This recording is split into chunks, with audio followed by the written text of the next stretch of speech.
आप लोगों ने सुना होगा कई बार कि जब एक राशि में ढेर सारे ग्रह बैठ जाते हैं और वो भी जब किसी एक ही डिग्री के आसपास कई प्लैनेट इकट्ठे हो जाएं, तब ग्रहों में आपस में ग्रह युद्ध हो जाता है। ग्रह युद्ध का मतलब कि जैसे किसी भी राशि में जब कई ग्रह बिल्कुल क्लोज डिग्री पर रहेंगे तो वो ग्रह भी एक दूसरे से लड़ने लगते हैं। जैसे कि छोटी सी जगह पर बहुत ढेर सारे लोगों को इकट्ठा कर दिया जाए तो वो आपस में एक दूसरे से फाइट करने लगते हैं अपने एग्जिस्टेंस के लिए, अपने अस्तित्व के लिए। इसी तरीके से प्लेनेट भी होते हैं। तो ग्रह युद्ध को आप कैसे समझें, इनमें कौन कौन से ग्रह इन्वॉल्व होते हैं और इसको आप प्रिडिक्शन में कैसे यूज करें, आज मैं इसी विषय पर बात करूंगी आप लोगों से। और सबसे पहले आप सब लोगों को बहुत बहुत थैंक्स बोलती हूँ आप सबके सपोर्ट के लिए। और जो भी नए लोग जुड़े हैं चैनल से, आप लोगों से भी रिक्वेस्ट करूंगी कि आप चैनल को सब्सक्राइब कर दीजिए, लाइक करिए, शेयर करिए, नोटिफिकेशन बिल्कुल जरूर से प्रेस करके रख दीजिए, जिससे मैं कोई भी वीडियो डालती हूँ तो आप लोगों को पता चल जाया करे। देखिए, जो ग्रह युद्ध होता है वो,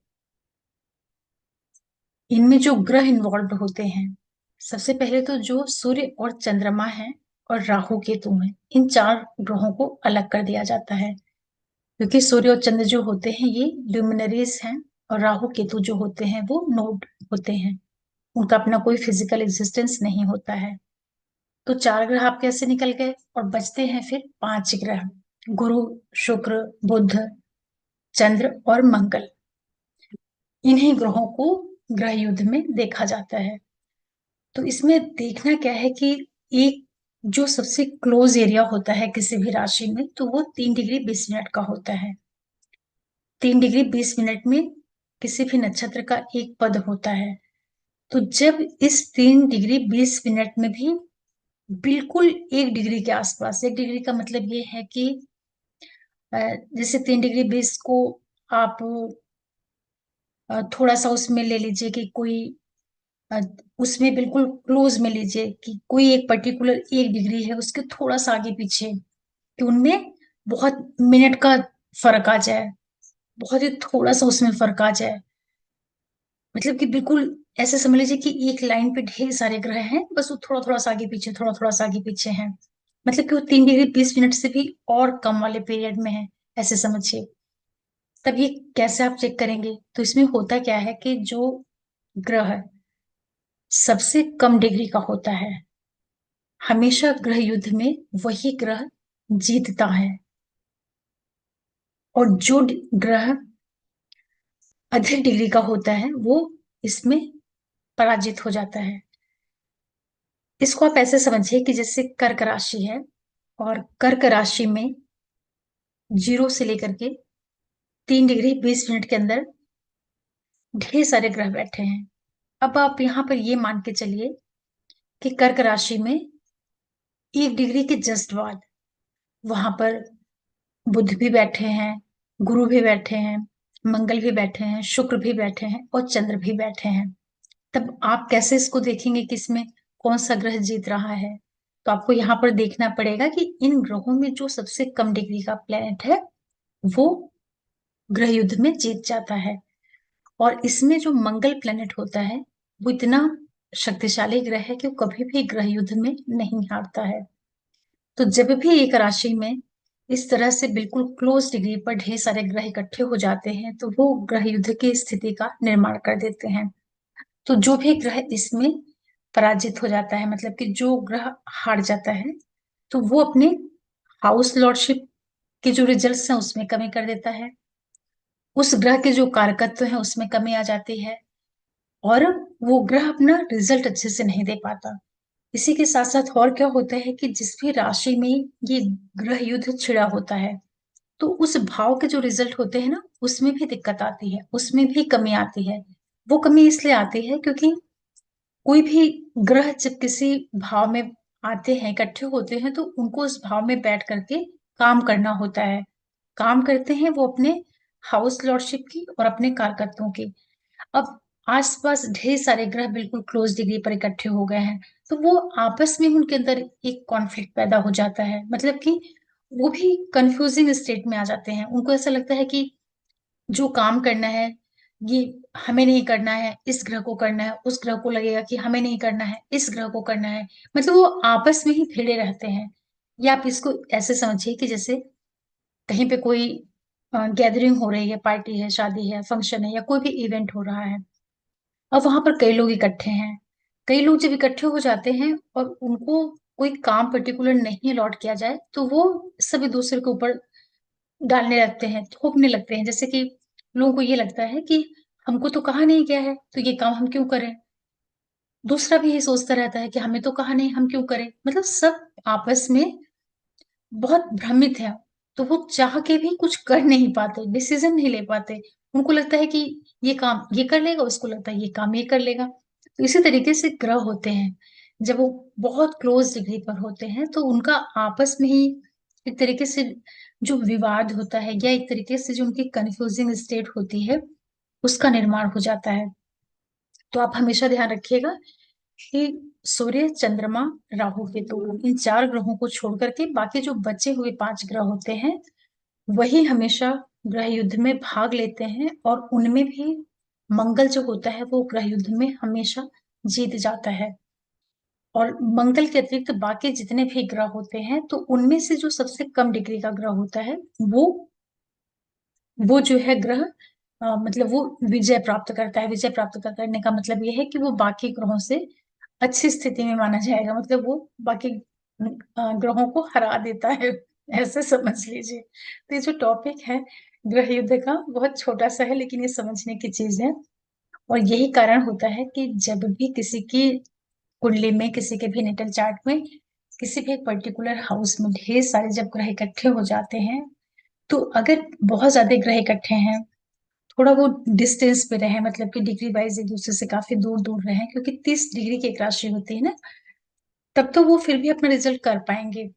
लेकिन जब वो बहुत ही क्लोज में आ जाएंगे ना, तो वहां पर बड़ा कंफ्यूजन क्रिएट हो जाता है। तो इसी वजह से कहा जाता है कि जिसकी भी कुंडली में किसी एक राशि में ढेर सारे ग्रह इकट्ठे हो जाते हैं, तो एक तरीके से उसको प्रवर्ज्या योग बोलते हैं। मतलब कि वहां पर ढेर सारे प्लैनेट्स इकट्ठे हो गए हैं। ऐसा किसी किसी के चार्ट में देखने को मिलता है।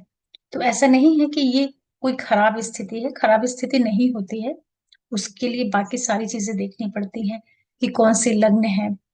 और ये जो सब कुछ हो रहा है, इतने ढेर सारे ग्रहों का इकट्ठा होना, तो वो केंद्र में हो रहा है कि त्रिकोण में हो रहा है, कि छाठ बारह में हो रहा है, कि तीसरे में हो रहा है, सेकंड में हो रहा है, भाव वगैरह भी देखना पड़ता है। लेकिन अगर केंद्र में, त्रिकोण में इस तरह से जब ढेर सारे ग्रह इकट्ठे होते हैं, तो वो कई बार बहुत शुभता वाले भी रिजल्ट देते हैं। विशेष करके जैसे 10th हाउस में जब कई प्लैनेट्स बैठ जाते हैं, तो व्यक्ति के प्रोफेशन को काफी स्ट्रॉन्ग कर देते हैं। इसी तरीके से लग्न में बैठ जाते हैं तो व्यक्ति को काफी मजबूत कर देते हैं। फोर्थ में इस तरीके से ढेर सारे ग्रह इकट्ठे होते हैं, तो वो व्यक्ति को जो 4th हाउस रिलेटेड चीजें हैं उसमें बहुत ज्यादा बढ़ोतरी कर देते हैं। वो अच्छा करेंगे या खराब करेंगे, उसमें बाकी चीजें भी देखनी पड़ेंगी। इसी तरीके से जब 7th हाउस में बहुत ढेर सारे ग्रह इकट्ठे हो जाते हैं, तो वहां पे एक तरह से कॉन्फ्लिक्ट पैदा हो जाता है। तो ग्रहों को जब भी आप चेक करें किसी भी राशि में, तो वहां पर आप ये जरूर चेक करें कि जितने भी ग्रह बैठे हुए हैं वो आपस में कितनी दूरी पर हैं। मतलब कि कितना वो एक दूसरे के पास हैं या एक दूसरे के दूर हैं। तो जब भी 1 से 2 डिग्री के बीच में, क्योंकि एग्जैक्ट 1 डिग्री पे होने के चांसेस कम रहते हैं, फिर भी कई कई बार हो सकते हैं, लेकिन 1 से 2 डिग्री के बीच में आप देखिए कि कौन कौन से ग्रह हैं। तो उनमें जो कम डिग्री वाला होगा वो जीत जाता है। और मंगल हमेशा ही ग्रह युद्ध में विजयी होता है। बाकी प्लैनेट्स जो होते हैं वो निर्भर करेगा कि किसकी डिग्री कम हो रही है। और जो भी ग्रह हारेगा वो अपने हाउस का जो रिजल्ट देना है उसमें वो थोड़ा सा कमजोर हो जाता है। इसी तरीके से उस पर्टिकुलर ग्रह के जो भी कारक तत्व होते हैं उसमें भी कमी देखने को मिलती है। तो जब भी एस्ट्रोलॉजी में प्रिडिक्शन किया जाता है, किसी भी चार्ट को देखते हैं, हॉरोस्कोप को देखते हैं, तो वहां पर इन चीजों का भी विचार करना पड़ता है। ज्योतिष में देखिए बहुत छोटी छोटी चीजें होती हैं। और जब तक उसको आप बिल्कुल बारीकी से नहीं जानते हैं, तो सिर्फ आप चार्ट को ऊपर ही ऊपर से सुपरफिशियली आप उसको चेक करते हैं, तो इसलिए कई बार प्रिडिक्शन में भी बहुत मिस्टेक हो जाती है। तो आशा कर रही हूँ कि जो आज का ये टॉपिक है ग्रह युद्ध का, ग्रह युद्ध क्या, इसको वहां ग्रह युद्ध ही कहेंगे गृह युद्ध इसको नहीं समझिएगा।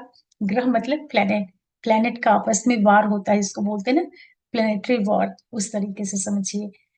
और ये दिक्कत की स्थिति होती है। तो इन सब चीज़ों को थोड़ा चेक करना चाहिए, क्योंकि ग्रह बहुत ही क्लोज़ एरिया में ना जब ढेर सारी एनर्जीज़ इकट्ठा हो जाती हैं, वो भी डिफरेंट डिफरेंट एनर्जीज़, तभी तो ग्रह युद्ध होता है ना, तभी तो क्लैशेस होते हैं ना। जैसे कि एक हाउस है और उसमें बिल्कुल 1 से 2 डिग्री के बीच में, वो 1 से 2 डिग्री आपका 0 से लेकर के 30 के बीच में कहीं भी हो सकती है। 18 डिग्री पे हो, 12 डिग्री पे हो, 8 डिग्री पे हो, 28 डिग्री पर हो।